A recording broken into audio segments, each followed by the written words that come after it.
Mga marikoy at mga parikoy, thank you so much for watching.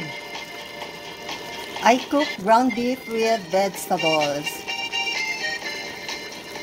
Thank you so much for watching. Like, comment, subscribe, click the notification bell so you will be updated with my upcoming videos. See you again next time.